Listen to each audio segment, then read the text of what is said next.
In Lower Manhattan, the ruling is in here in the Trump civil fraud trial. We were wondering what this number would be because, remember, the question was, how much would Donald Trump owe after inflating his finances in order to get some better deals with lenders and the like? And one of the numbers floated around was whether it would be over $300 million. It is. It's just in at $354 million. So again, Donald Trump is being put on the hook here for $354 million. Now, this was not a criminal trial. He was already found liable at the last trial. And that wasn't the judge's fault. That wasn't Letitia James's fault. That was his own lawyer's fault. And let me tell you what I'm talking about. It was his lawyer's fault because they did not check the box for jury trial or judge trial. So because they didn't check the box, they should have checked the box for jury. Because they didn't, the judge made the decision and they can't go back on it. So his lawyer screwed him because if he had had a jury trial, who knows how this could have ended. So the last trial, he was found liable. This trial, the one he just had, was just solely about how much money in penalties he was going to pay. And it came out to be $354 million. God damn. What did the judge say in his 92-page judgment? In order to borrow more and at lower rates, defendants submitted blatantly false financial data to the accountants, resulting in fraudulent financial statements. When confronted at trial with the statements, defendants' fact and expert witnesses simply denied reality. And defendants failed to accept responsibility or to impose internal controls to prevent future recurrences.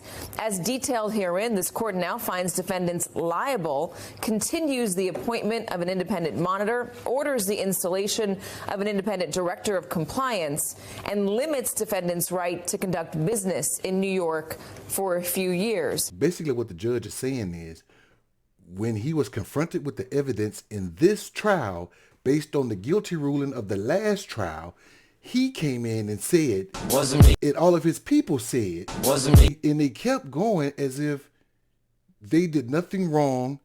This is a political witch hunt. They didn't even argue the facts of the case in trying to reduce the $354 million liability. So the ruling is he has to pay $354 million.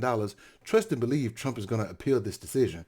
But also in that decision, he can't do business in New York for a number of years, but they didn't specify. In Donald Trump's argument, he did say that no matter what he did, which again, he's admitting that he did something, but he's saying that no matter what I did, they still got paid. Everybody got paid. Nobody got defaulted. Nobody went into bankruptcy. The banks got paid, so what's the big deal? The judge said this to that. Judge Engoron in this decision is wholesale rejecting that, saying timely and total repayment of loans does not extinguish the harm that false statements inflict on the marketplace. Indeed, the common excuse that everybody does it is all the more reason to strive for honesty and transparency and to be vigilant in enforcing the rules. Here, despite the false financial statements, it's undisputed that they have made all required payments on time. The next group of lenders to receive bogus statements might not be so lucky. So he owes E. Jean Carroll $5 million from one case. He owes her $83 million from another case. He owes $354 million from this case. Now, he claims to be worth $10 billion, but it's been reported that he has about $400 million in liquid cash. He can't use campaign contributions, so the only way for him to settle all these debts is to sell off some of that property he has. But don't worry, he's worth $10 billion. He's fine. Pretty soon we're going to hear Donald Trump singing, "Said I need a dollar, dollar, dollar is what I need."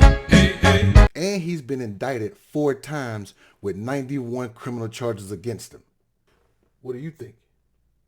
Bad times are coming and I reap what I done sowed.